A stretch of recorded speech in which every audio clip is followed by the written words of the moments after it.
Is there anything from your upbringing as the child of Korean immigrants that lives in your soul? Yes. A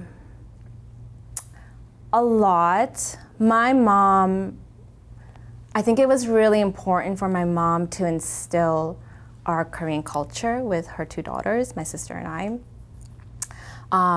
I think because she is a businesswoman, it was really important for her to teach us how important it is to work really hard for what we want to do, what we want to achieve. Don't ever give up, don't ever settle, and don't ever listen to anyone that says you can't. And so I think she really taught us to work from the ground up. And that's why when she had her business, we were in the back room helping, maybe gift wrapping books or packing up things for customers, helping her organize. She really installed that part of the culture of really working hard for what we want to achieve in life. And so I think that's kind of what really lives in my soul, and I never forget that. My mom came to America with my dad, and I believe she has a degree in history. And she loves books, she loves to read. And so especially when they came to America, she really didn't know a lot of English. And so she wanted to bring Korean books from Korea or translated English books in Korean to the Chicago community, the Korean community. And so she started her bookstore in the back storage room of my dad's sister at the time.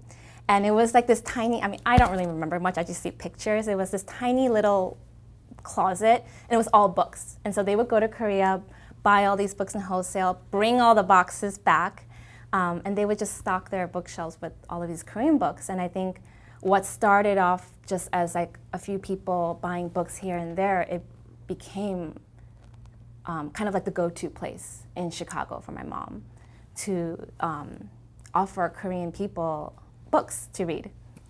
So this bookstore that started in your aunt's place developed into what? So I think they had about, at one point, 4 locations throughout the Chicago metro, maybe 5, but it started out as a bookstore in the beginning, but then she slowly added music. At that time, Korean music was getting really popular, I believe in the early 90s, and it's like exploded now, but it started to come here in the early 90s. And so she supplied a lot of the CDs and tapes that we used to listen to in the 90s, and then Korean cosmetics. And that was, I think, her pivoting point in her business. While she did start off with books, Korean cosmetics, she brought it over in the early 90s before it was even huge. It's huge now. But she was one of the very few people in America that actually imported Korean cosmetics at the time. And that kind of turned into a whole nother business as well. Wow. Yeah, wow. Did you always work in your parents' businesses? I don't think I had a choice, because at a certain point they didn't have any babysitters for us, so they brought their 2 kids to the business, and we were in the back probably doing math homework or English homework, watching Simpsons on a little TV. Yeah, I still remember that. But when we were old enough, we probably wanted to rebel and not want to work at the store, and it was kind of like, oh, my parents have a store, I have to work there and help them, or but at a certain point, they decided, or they really supported us to do what we wanted to do, and we kind of went into going to art classes or things like that after school. So.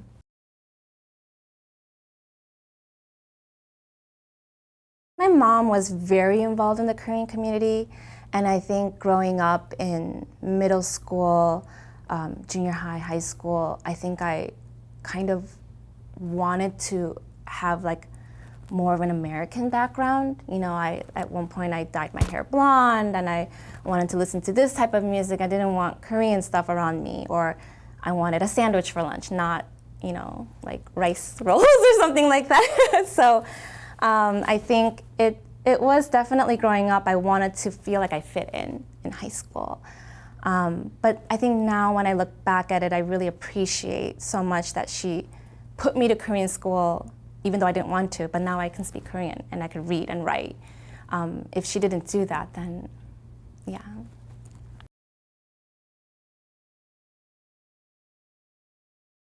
I went to New York to work. You know, I went to New York to learn, to have experience, and to kind of prove to these really big designers, like, I'm really talented and I can do a lot for this company. I have a vision as well. And so I really went to New York thinking that I'm gonna get the best job that I ever could get in my lifetime.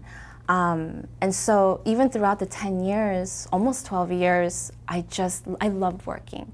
I loved working for designers. I love kind of coming with ideas and presentations, and maybe it's like a satisfaction thing of like making people happy, and I'm doing something right, you know? So it was really fulfilling for me.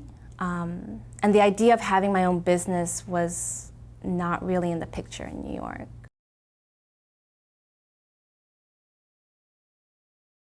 Becoming a designer of your own stuff sounds like it was an accident. Kind of. So explain, you were getting married. Yes. You designed the dresses for the wedding party. Yes. That turned into a collection that you started selling to stores. Yes. How does that happen? Gosh, I'm thinking back to that whole time in my life, which was actually just a few years ago. I had to make those clothes for myself because I was shopping for myself at the time. And there was a lot that I wanted, obviously, that was going to fulfill the needs. But it didn't make sense for my husband and I also, as we were doing our budget, that we were going to spend all this money on all the clothes to exactly what I wanted. And so while we were kind of looking over the budget and talking about what we were going to spend, we were just thinking, okay, well, you can make the clothes to exactly what you want. You know, you don't have to buy them at retail price. And so that's kind of what kickstarted me making clothes for myself without having anyone kind of telling me this is what I should do or change this or that. Yeah. How do you go from making clothes for your wedding party to selling them to other people? I think the clothing that I made for my wedding party, it was pretty much what I made what I wanted to wear. And I think that maybe that's where I found the opportunity, is that the clothing that I made and that I actually wore as well, a lot of other people were really interested in it, a lot of other women. And I think maybe that's my business side of me coming out. I kind of look at it as a product at a certain point, and I think, oh, we can sell this. Like, oh, this kind of dress, they also sell it at Saks, but maybe mine is better, who knows? And so it's kind of taking that chance from there and like really looking at it as a business product and thinking, oh, we can actually do something with it. It must have been awfully gratifying to see that people wanted to wear what you were making. I think it's still a pinch me moment for me. Yeah. I mean, it's grown a lot in the past 4 years, and I still kind of, when I see people like in the streets randomly, I'm like, oh wow, she's wearing something from us, you know. So it's still it hasn't settled in yet.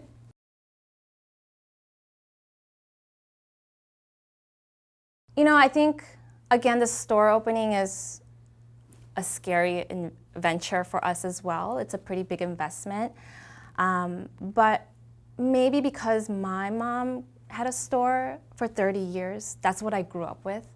I think that's just installed in me to kind of build your home, cater to your customers in your way, servicing people, creating an environment for people to come and really enjoy something in their life, right? And for us, we provide a product for you to wear. And so it felt right. You know, I really enjoy being with customers. It's something that I actually love in addition to the design part. I love helping people find a dress that's perfect for them, or it fills a needs for this. And so the store is just a natural progression for us here in Houston, that we can provide a space for people to come and dream with us, I guess. Mm. Do you ever feel a pressure to keep designing what people want? Yes. But luckily, I think I do definitely, I get a lot of feedback from customers and buyers about, we love this worked really great for us, we may want a sleeve in the future. But luckily for me, majority of the time I agree with it. You know, I am a woman as well, and I wear the clothes, so I can really understand and relate to what people need. I saw online you have names for some of your dresses. Yes. Catherine, Jacqueline, Audrey. Yes. What's that about? It started off, well, our collection was very small in the beginning, and it started off as actually a friend of mine who was helping me at the time. She's like, we should name our dresses after people we know to help them, you know, be inspired to buy this one, or we think that she's gonna wear this, or maybe Emma is gonna wear this, right? And so that's kind of how it started off. And now the collection is so big, we now have to just find names that people we don't know. I'm sure you know what your dad thinks. What do you think your mom would think about all of this? I think about this a lot, actually, because when I have to make big decisions for the company, I do kind of say it out loud, like, what would mom do, or would she approve of this? She did. I think she definitely didn't want this for me in my life because she went through it. And so when I was young, she really also wanted me to work for big corporate companies to kind of have the benefits and not have to have the hardships of owning a business. Security. Security, exactly.